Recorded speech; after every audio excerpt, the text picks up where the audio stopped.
বৃষ্টি নিয়ে যেমন আছে রোম্যান্টিসিজম, আবার সেই মুদ্রার উল্টো পাশে রয়েছে বিরক্তিও। এর মধ্যে বর্ষাকালের প্রধান সমস্যাগুলোর মধ্যে অন্যতম হলো কাপড় শুকাতে না পারা। সকালে রোদ উঠেছে দেখে জামা কাপড় ধুয়ে ছাদে মেলে এলেন, দুপুর হতে আকাশে কালো মেঘ সঙ্গে বৃষ্টি। ভেজা জামা কাপড় ঘরে তুলে শুকাতে দিলে তাতে স্যাঁতসেঁতে গন্ধ বের হয়।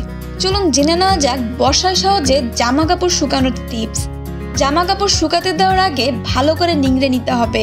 কাপড় থেকে অতিরিক্ত পানি বের করে মেলে রাখলে বাতাসে দ্রুত শুকিয়ে যাবে।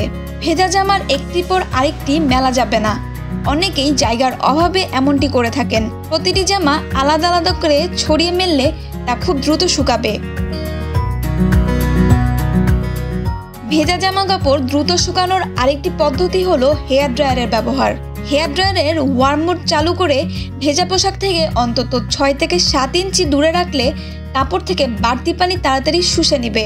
কাপড় বেশিক্ষণ ভেজা থাকলে ফাঙ্গাস জমতে পারে, তাই বর্ষাকালে হালকা ভেজা কাপড়গুলো ইস্ত্রি করে নেওয়া ভালো।